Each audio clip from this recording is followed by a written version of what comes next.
¿Pueden reportarse, hermanos, para saber si me están escuchando?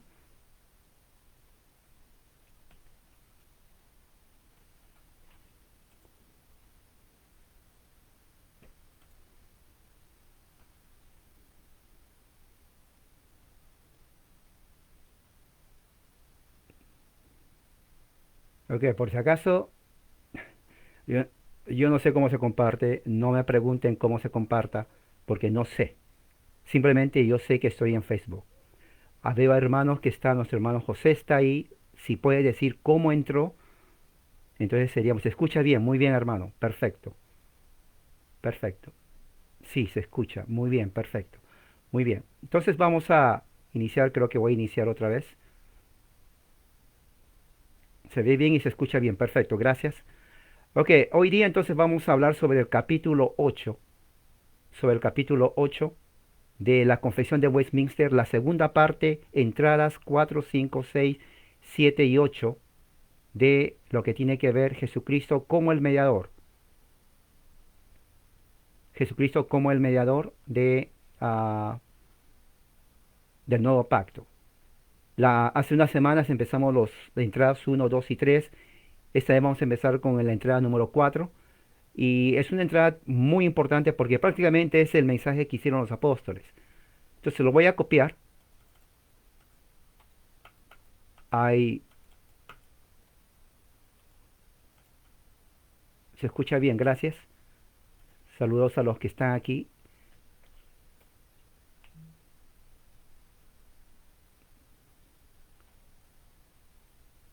Muy bien, ahí está. Y voy a leerlo. Dice así, este oficio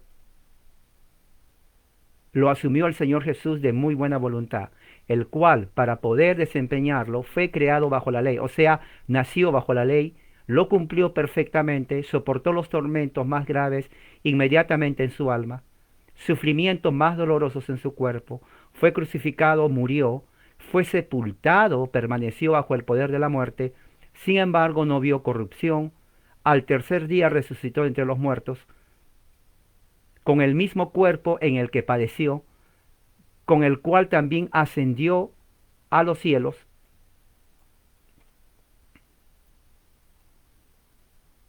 y está sentado a la diestra de su Padre, intercediendo,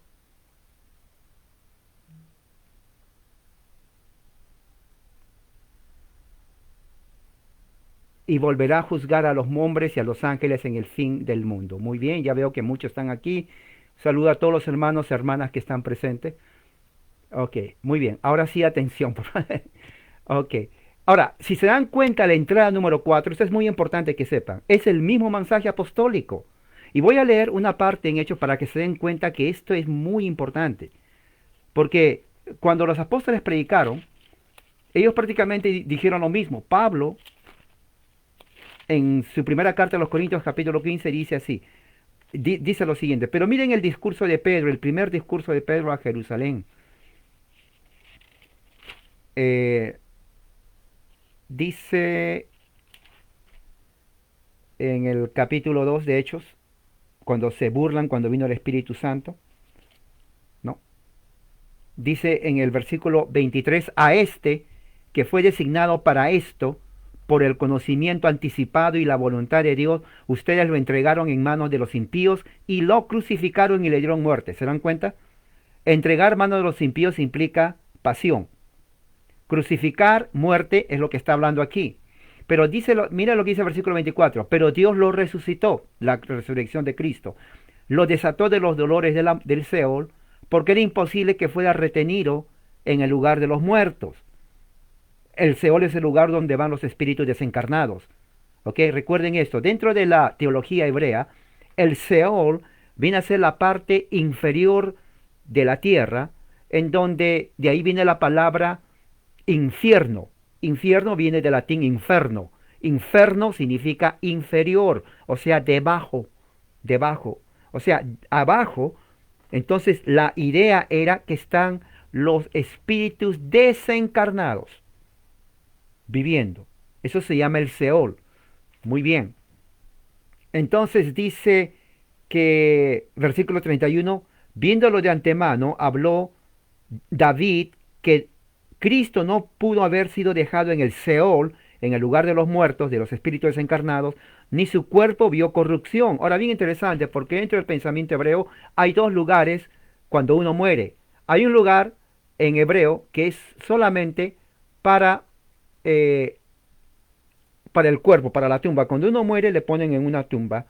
Eso hay una palabra en hebreo, no tengo en mente más o menos, pero tiene que ver solamente con la fosa, o sea, el cuerpo donde va, el cuerpo que después se destruye y queda solamente huesos. Pero hay otro lugar que se llama el Seol, donde va los espíritus desencarnados, o sea, donde va uno, el espíritu, el alma de uno, prácticamente. Entonces, no confundir con el lugar, y ese es el problema que tienen los testigos de Jehová y algunos adventistas. Porque cuando yo hablo con los testigos de Jehová, yo les digo, cuando uno muere, ustedes dicen que el hombre duerme. Si habla del punto de vista material correcto, no solamente duerme el hombre, el cuerpo se desintegra. Sí, se desintegra. Los gusanos lo comen y queda solamente el pelo, ¿no? Y los huesos. Y es cierto, tú lo puedes decir, le digo yo, que está durmiendo, porque uno no sabe. Pero en el aspecto, exacto, Kever, exacto amigo, muy bien, Kever, esa es la palabra. Pero en el aspecto espiritual, el espíritu del hombre, la parte inmaterial del hombre, no está durmiendo. Y eso no porque lo dicen los católicos romanos, sino porque la Biblia lo enseña. Ese es el lugar donde van los espíritus desencarnados. Ese lugar, según la teología hebrea, está bajo la tierra. Entonces, no confundir el lugar donde va el cuerpo físico, que se desintegra, con la parte inmaterial del cuerpo que no se desintegra y que no está durmiendo.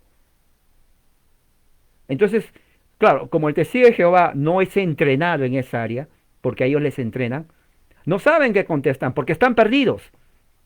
Porque están perdidos.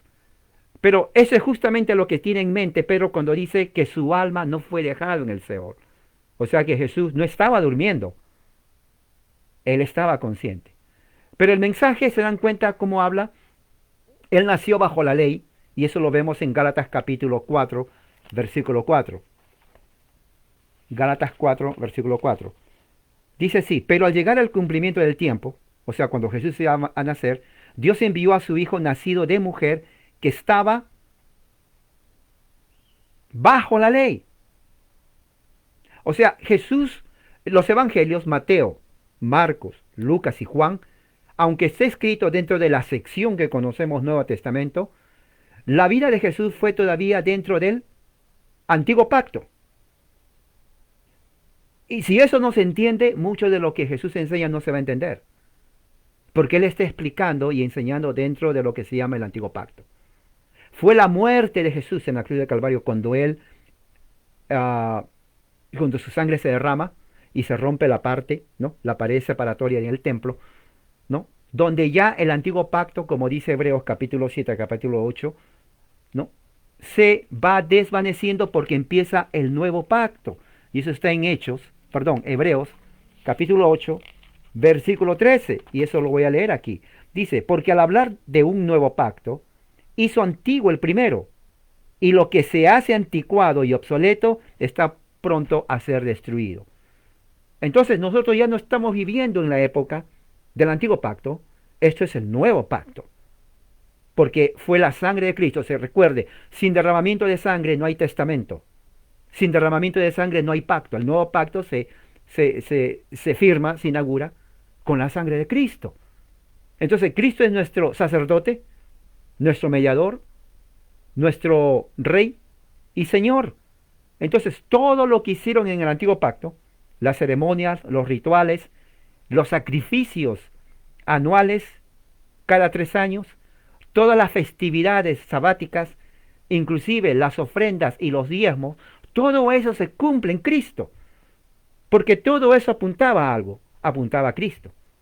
Entonces, ya no necesitamos, por ejemplo, el sacrificio, ya no tiene que ir a buscar su torito, su vaca, no tiene que ir a buscar su oveja, su carnero, y traerlo al sacerdote de Leví, porque ya no hay sacerdotes levíticos. Y uno dice, bueno, si no hay, ¿cómo voy a sacrificar? La Biblia dice que tengo que sacrificar. Bueno, ya no hay que sacrificar.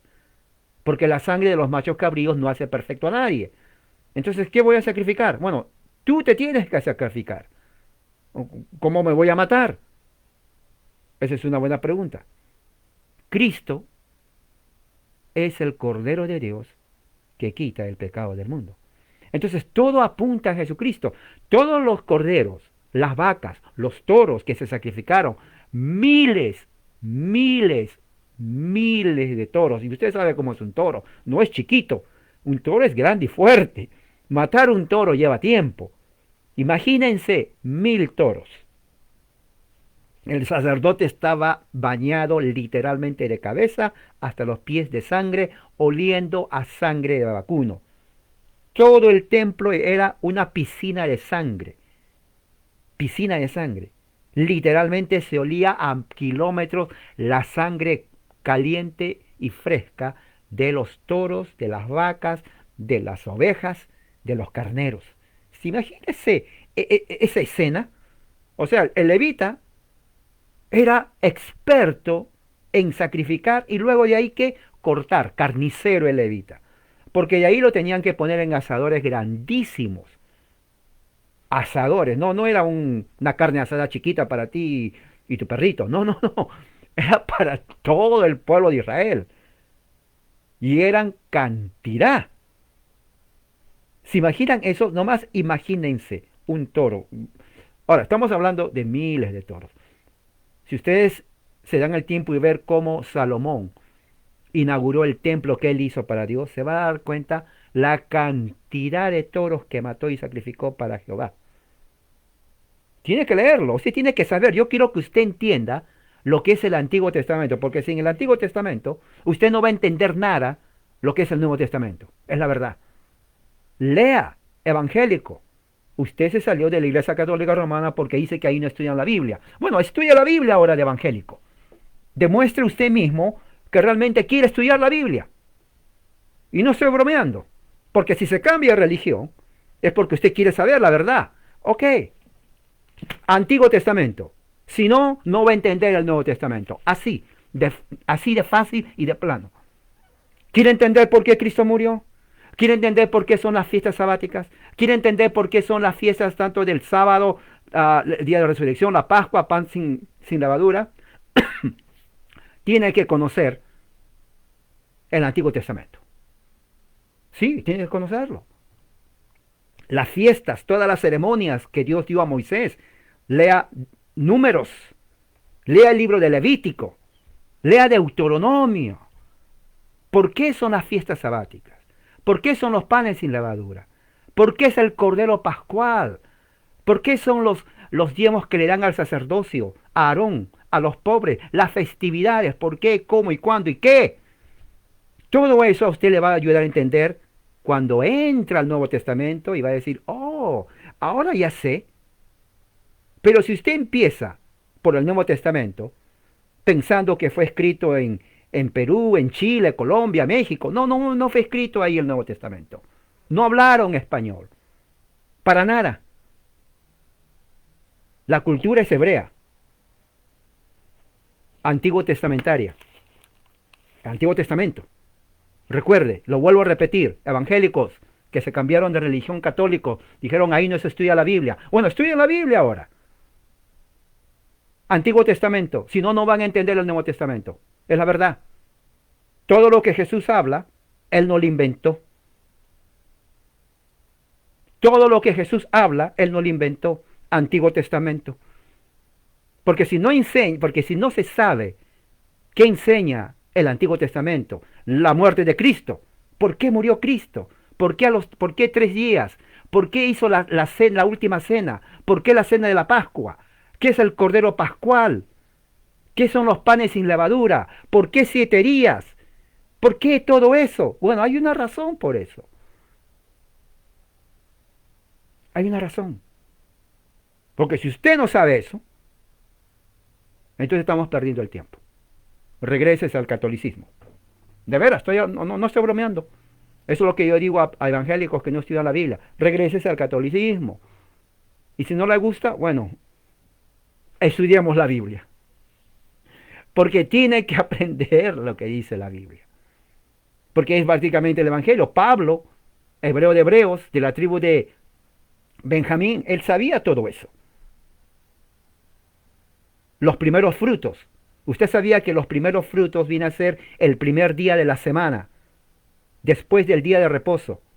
Vienen a ser los primeros frutos, que viene a ser el segundo día de la fiesta de los panes sin levaduras.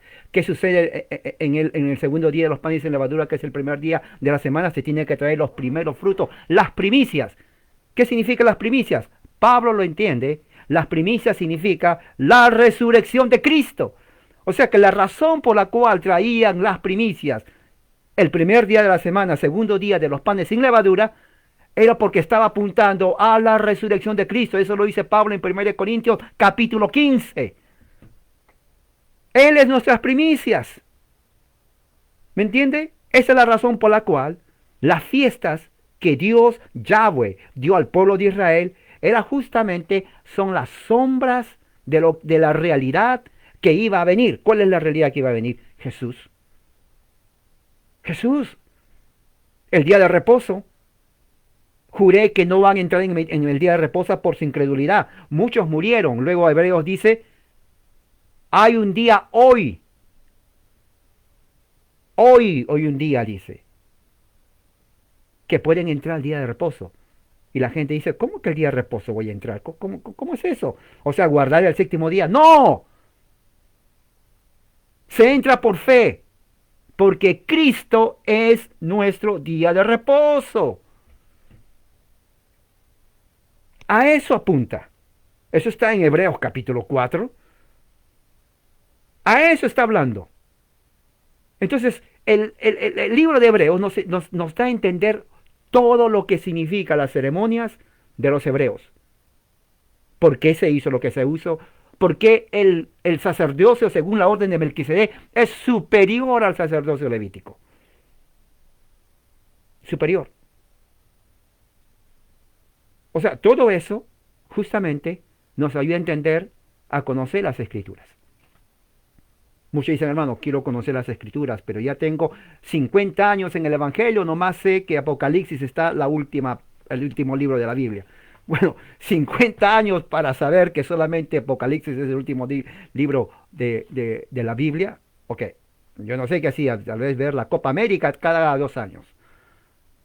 Pero no, hermano, no, ya no estamos. O sea, prácticamente es crucial que usted entienda las Escrituras. Claro, Cristo es la realidad que había de venir. O sea, todos ellos apuntaban a Cristo. Todos. La unción, por ejemplo, cuando le ungían a David. ¿Por qué cree cuando Jesús caminó? ¿Qué le dijo el ciego? Jesús, hijo de David. ¿De dónde viene ese concepto hijo de David? Bueno, el papá de Jesús, bueno, en la Biblia lo ponen como José, pero en realidad no era José. Pero tampoco fue David, porque David había muerto ya siglos atrás. ¿Pero por qué lo llama hijo de David? Porque la promesa está que de la descendencia de David va a salir el Mesías. Entonces, él era hijo de David. Entonces se dan cuenta, inclusive hijo, la palabra hijo no implica que realmente el padre de él literalmente es el que dice. Y esa es gran confusión en las Escrituras, cuando no se entiende que hijo no significa que el padre que menciona, por ejemplo, en el caso hijo de David, que David es el padre de Jesús. No fue el padre de Jesús. Pero lo dice en el aspecto mesiánico. En el aspecto mesiánico escatológico. David es el padre de Jesús. Es como, por ejemplo, Pablo dice, los que son de fe son hijos de Abraham. Oh, entonces Abraham es nuestro padre. Pero en realidad no es nuestro padre. Porque tu papá, bueno, no es mi papá.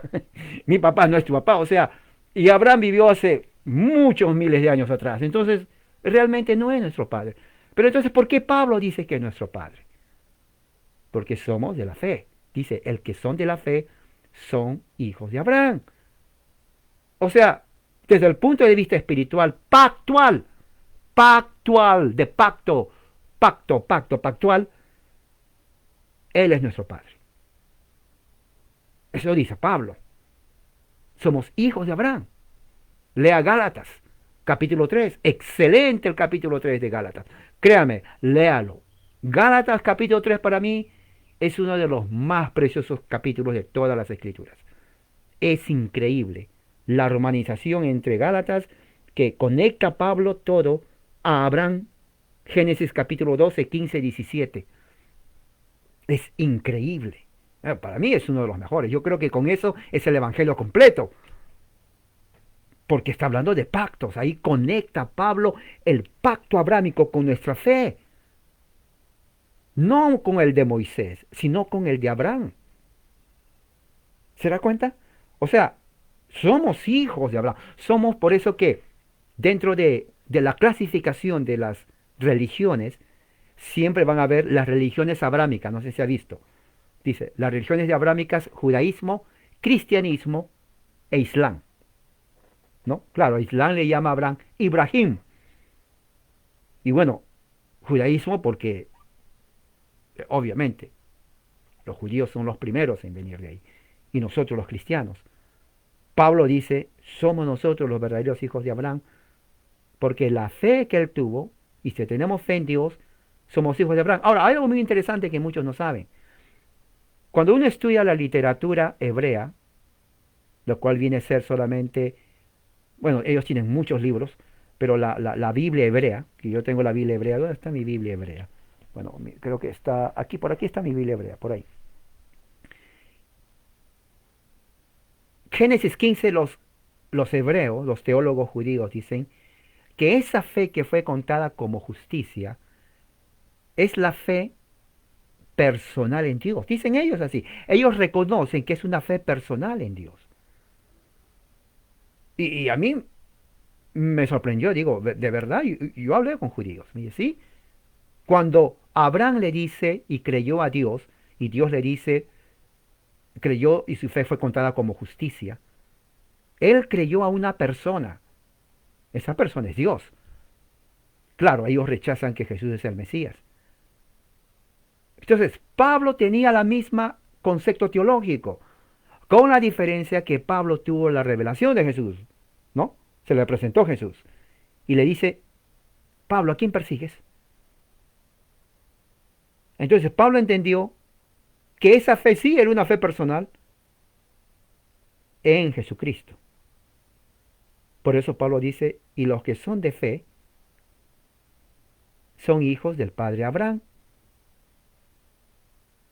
O sea, si la herencia, la promesa le dio Dios a Abraham, escucha, esto es fundamental, esto es genial. Con esto usted, créame, esta es una explosión teológica. Lo que yo les digo, le he hablado, ahora ya no vienen por el COVID, pero antes cuando venían los testigos, algunas veces les hacía entrar a mi casa, y claro, el testigo de Jehová siempre quiere tomar control de la conversación. ¿Se han dado cuenta? Ellos quieren controlar de principio a fin. Bueno, cuando entraban a mi casa y decían, ¿saben qué? Ustedes están en mi casa, este es mi territorio, yo voy a hablar. Esa era la condición. ¿De acuerdo? Porque están en mi casa, yo pongo las reglas. Y se miraban, bueno, ok, sí, yo voy a hablar. Y cuando hablaba, yo les hablaba eso justamente. Génesis 12, 15, 17, conectado con Gálatas 3 y 4. Así directo lo ponía. No perdía mi tiempo. Y le decía, mire, aquí está la promesa. Abraham le creyó a Dios, fue contada como justicia. Gálatas 3 y 4, Pablo lo conecta y dice, somos hijos de Abraham. Cuando crees en Jesucristo. Las promesas que Dios le dio a Abraham, si yo soy hijo de Abraham, oiga, si yo soy hijo de Abraham y Dios le dio la promesa a Abraham, yo, hijo, ¿no cree que yo soy el heredero? Por ley sí. Por ley, el hijo es el heredero. Entonces, si yo soy hijo de Abraham por fe, todas las promesas de Abraham son mías. Créame, el testigo no sabía qué contestar porque a él no le enseñan eso. No le enseñan. Estaban como que si yo estaba hablando chino. No. Se quedaban mirándome así con, no sé, yo creo que les di estrés, dolor de cabeza o tal vez un cruce neurótico aquí en su cerebro. Pero eso es lo que enseña la Biblia. Génesis 12, 15, 17 conectado con Gálatas 4. Somos herederos de las promesas abrámicas. Nuestra fe es la fe de Abraham. Eso es lo que dicen las Escrituras. Gálatas capítulo 4. Y esto es muy importante que ustedes sepan. Y lo quiero leer para dejar aquí. Eso dice. Aquí está.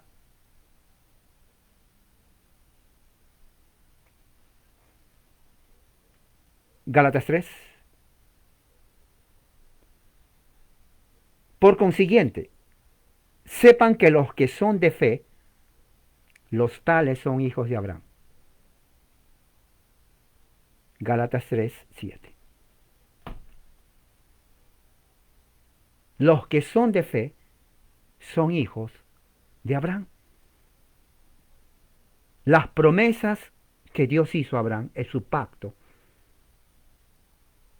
son para nosotros. Entonces, el pacto que hizo con Abraham es el pacto de gracia. Y que la última dispensación es aquí en el nuevo pacto cuando Cristo muere.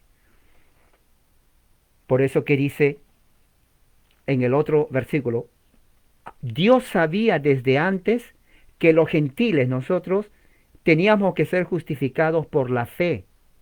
Por eso que le dio a Abraham el Evangelio. El Evangelio se le predicó a Abraham antes que a nosotros. Porque la Escritura dice, en ti serán benditas las naciones de la tierra. De modo que los que son creyentes son bendecidos mediante el creyente Abraham. Abraham fue el primer cristiano. Abraham fue el primer cristiano.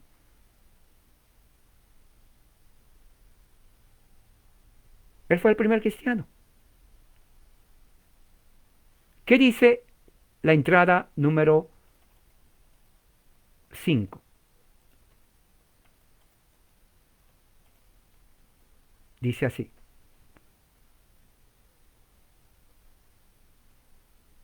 El Señor Jesús, por su perfecta obediencia, sacrificio de sí mismo, que Él por medio del Espíritu Santo ofreció una vez a Dios, ha satisfecho plenamente la justicia de su Padre y compró no solo la reconciliación, sino una herencia eterna en el reino de los cielos para todos los que el Padre le ha dado. Y eso es cierto. O sea, esto es totalmente cierto. Juan 17:2. Mira lo que dice el Evangelio de Juan 17:2. Esto es cierto. O sea, dice, así como le diste autoridad sobre toda carne, para que dé vida a los que tú le has dado.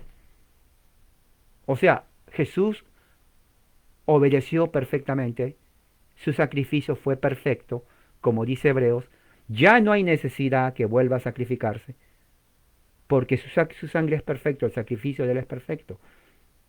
Entonces no hay necesidad de sacrificio de machos cabríos, no más. Y nos reconcilió para siempre. Una herencia eterna, mira lo que dice, en el reino de los cielos, para todos los que el Padre le ha dado. Ahora, no es que depende de uno quiera creer. El Padre le dio a Jesús y Jesús escoge, y Jesús les da vida a aquellos que el Padre le dio. Y aquí está el versículo 3, Juan 17. Esta es la vida eterna, que te conozcan a ti, el único Dios verdadero, y a Jesucristo a quien has enviado. Si no se conoce a Cristo, no se puede conocer a Dios. Yo te glorifiqué en la tierra, las obras que me encomendaste, la ha terminado. Versículo 6, tu nombre lo he manifestado a los hombres que del mundo me diste, y tuyos eran, y tú me los diste, y ¿qué crees? Han guardado tu palabra. Ahora yo sé, y yo conozco, que todo lo que tú me has dado, viene de ti. Todo lo mío es tuyo, le dice Jesús al Padre, y todo lo tuyo es mío, y yo soy glorificado en ellos. Yo ya no estoy en el mundo, pero ellos se quedaron en el mundo. Yo voy a ti, Padre Santo, guárdalos en tu nombre, el que tú me diste para que sean uno, así como nosotros somos uno. Fíjense, pero ahora voy a ti y hablo esto en el mundo para que mi gozo sea pleno en ello. Yo les di tu palabra, pero el mundo los aborrece. ¿Por qué los aborrece? Porque no son del mundo, como tampoco yo soy del mundo. Fíjese, es increíble cómo la herencia eterna de Jesús para nosotros los que somos de la fe abrámica. No, y hay mucho que hablar de aquí. ¿Cuál es la otra entrada? Número 6. Dice así.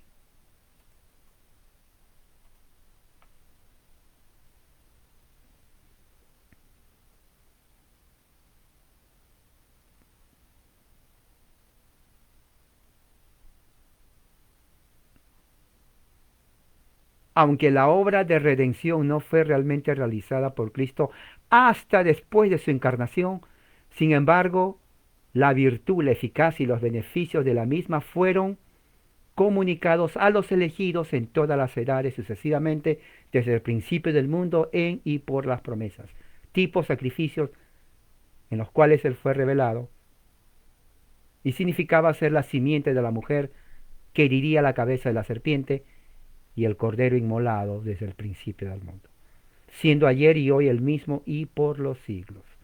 O sea, la redención de Cristo, aunque fue realizada después de su encarnación, tiene efectos para todos los elegidos en todas las edades sucesivamente.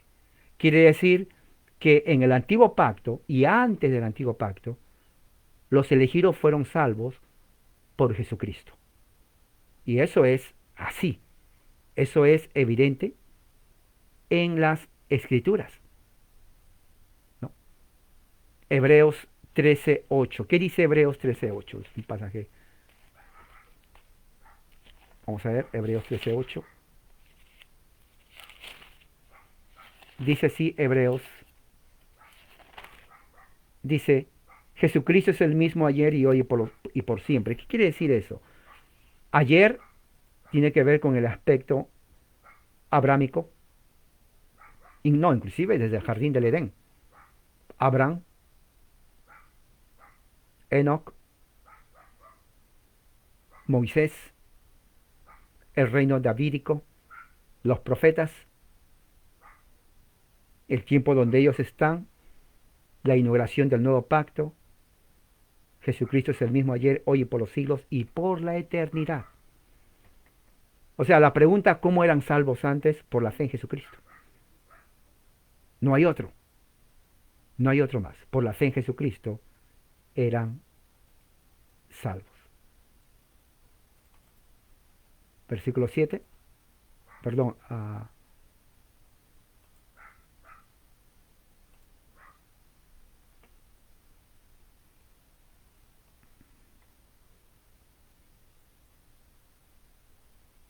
Entrada 7 dice, Cristo en la obra de mediación actúa según ambas naturalezas, haciendo cada naturaleza lo que es propio.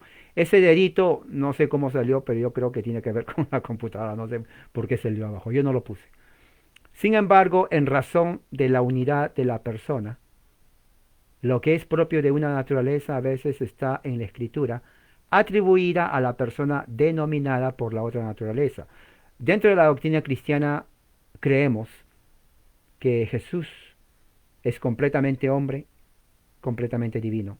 Y lo que está diciendo aquí es que en escritura vamos a encontrar que a veces una naturaleza o lo que se hace, lo que Jesús hace está atribuido a una naturaleza y no a la otra, o a otra en vez de la otra.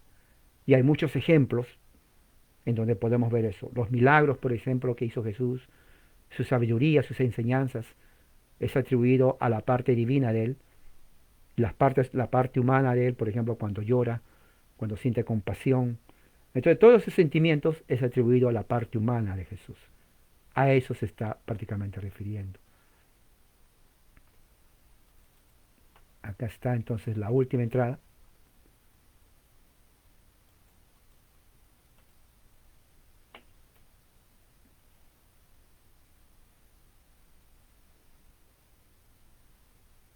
Dice así: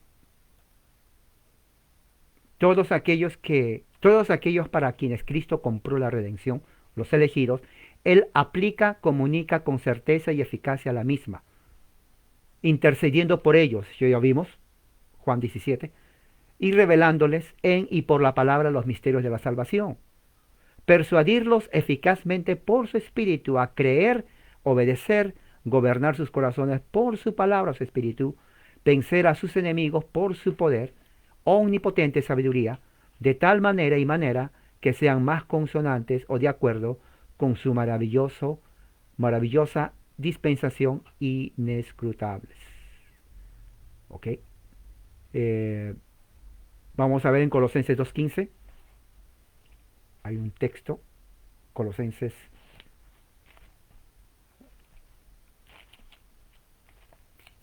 capítulo 2, versículo 15, dice así. Eh, Versículo 13. Y ustedes que estaban muertos en sus pecados, en la incircuncisión de su corazón, les dio vida con él, perdonándolos todos sus pecados. Mediante sus mandamientos, canceló el documento de nuestras deudas, el cual nos era adverso, quitándolo de en medio, clavándolo en la cruz. Está hablando de toda la ley que nos apunta a nosotros como pecadores, porque la ley nos salva. Y habiéndose despojado de su cuerpo, exhibió a los principados y poderes, humillándolos públicamente en su persona. O sea, Cristo venció, y por ser victorioso, nosotros somos herederos de su victoria. De su victoria. Hay otro texto, aquí también en 1 Corintios 15, 25. 1 Corintios 15, 25. ¿Qué dice 1 Corintios 15, 25? Porque Él, Jesús, reinará hasta que Él ponga a todos sus enemigos bajo sus pies. Ahora, esto tiene que ver con lo que tiene que ver la escatología postmilenial. Cristo está reinando hoy, y su reino, Él va a reinar justamente hasta que ponga a todos sus enemigos bajo sus pies. Y dice versículo 26, y el último enemigo que será reducido a nada es la muerte. O sea, el reino de Cristo hoy está siendo violentado, pero los enemigos de Cristo y de su iglesia y de sus elegidos no van a durar mucho, porque como dice aquí Pablo, ¿no? Serán sometidos bajo sus pies. Que como Pablo está utilizando un lenguaje de guerra. Cuando los romanos, que eran el imperio de ese tiempo, conquistaban, ellos aplastaban a sus enemigos bajo sus pies. Por eso que en el Medio Oriente, cuando a usted le tiran un zapato, y eso es así, esa es la cultura del Medio Oriente, significa que le están diciendo: tú eres mi enemigo y te voy a vencer. ¿Sabía usted eso?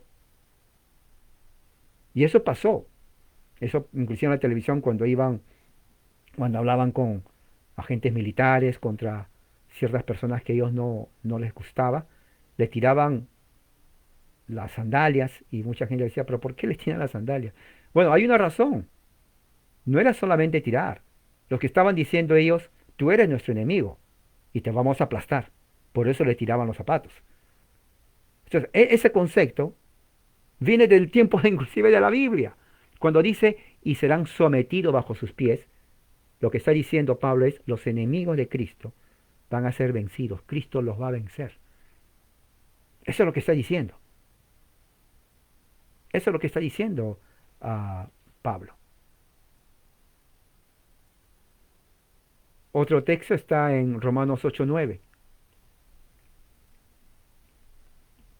Romanos, ¿qué dice Romanos 8:9? ¿Qué dice Romanos 8:9? Pero ustedes,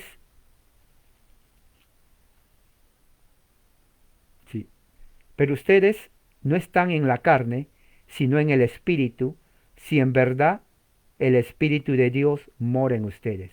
Pero alguno no tiene el Espíritu de Cristo, el tal no es de él. Ahora, esto es importantísimo.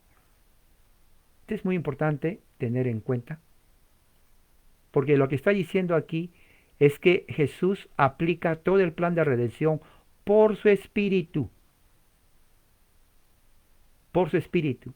Entonces, cuando nosotros, por ejemplo, lo que estamos haciendo hoy, cuando leemos su palabra, entonces uno dice, ¿cómo puede la palabra de Dios ser eficaz en mi vida? Por el Espíritu de Cristo, o por el Espíritu de Dios, o por el Espíritu Santo.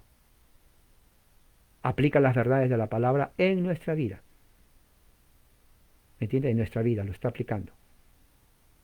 Entonces, es el poder del Espíritu Santo.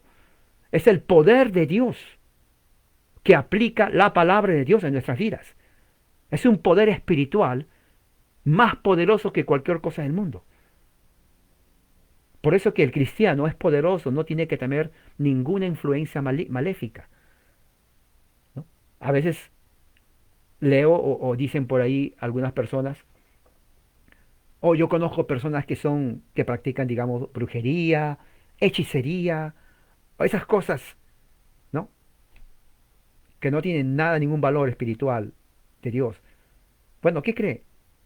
Sea quien sea, brujo, espiritista, lo que sea, no tiene ningún poder con el persona, la mujer o el hombre que tiene el Espíritu de Dios.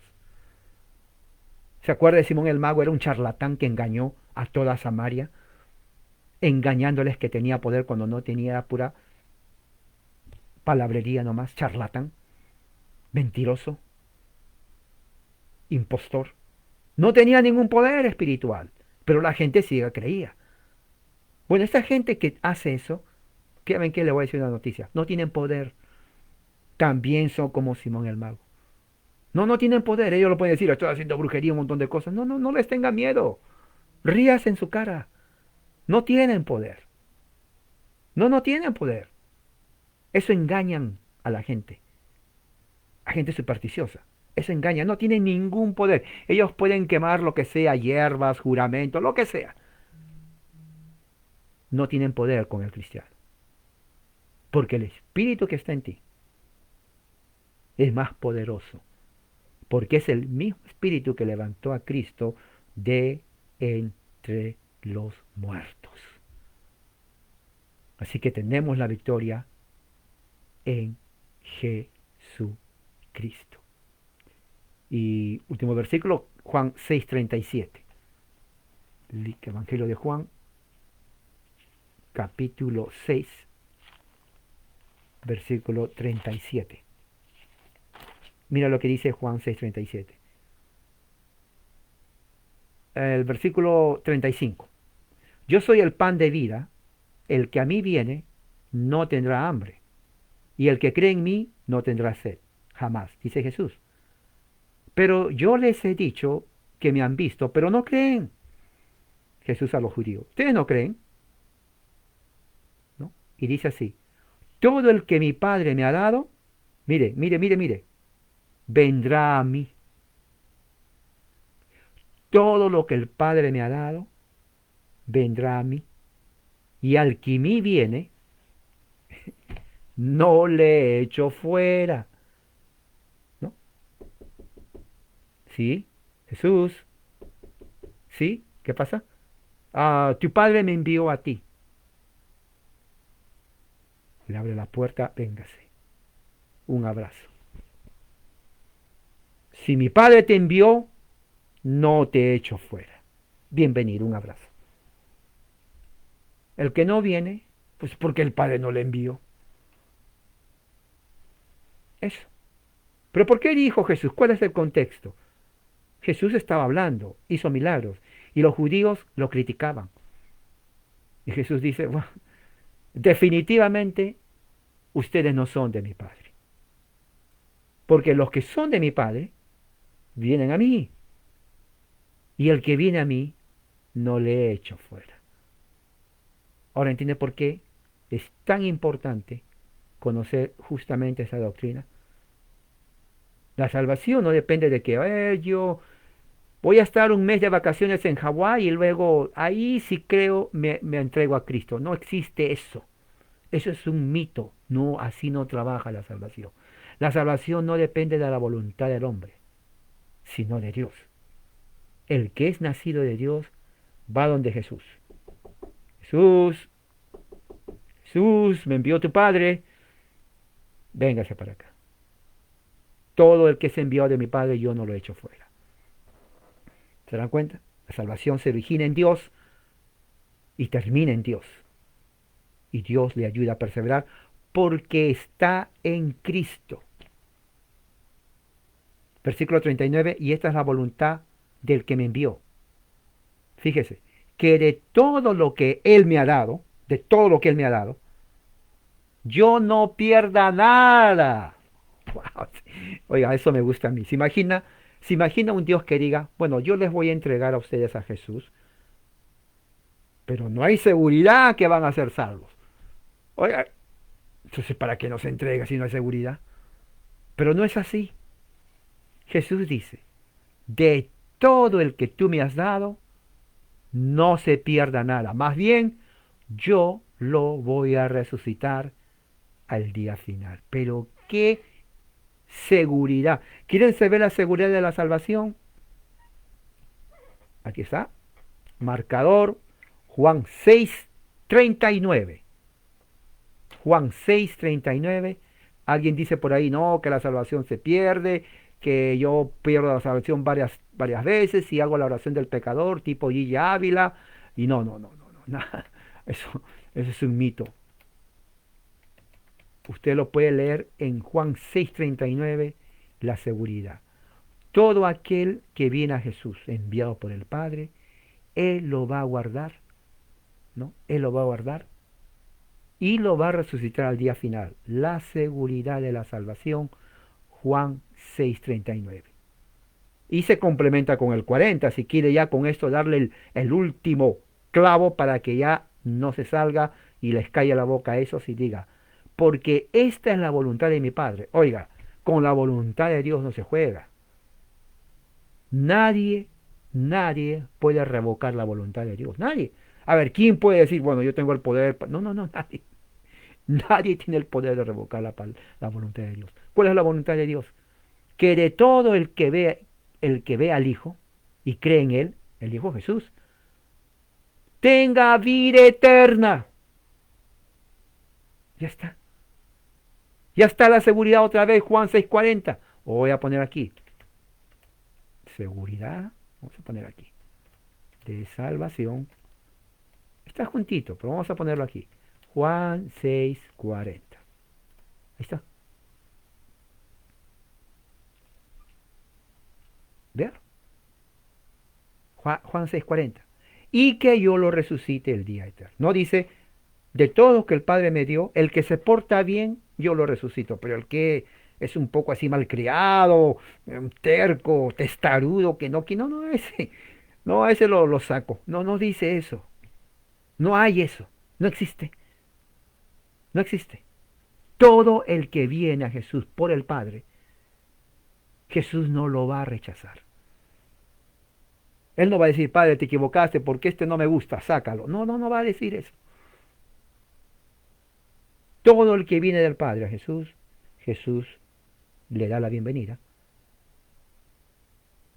y le da la promesa de la resurrección a la vida eterna. Amén. Vamos a orar entonces. Padre Celestial, que tu palabra, Señor, haya entrado a nuestra mente, a nuestro corazón, a nuestra conciencia. Que el Espíritu Santo haya realmente hablado a nosotros. Y que nos ayude a reflexionar y que el Espíritu Santo trabaje en la mente, en nuestro espíritu, en todo nuestro ser. En el nombre de Jesucristo, nuestro Señor Salvador. Amén. Hermanos, que la gracia y la paz de Cristo sea con todos ustedes.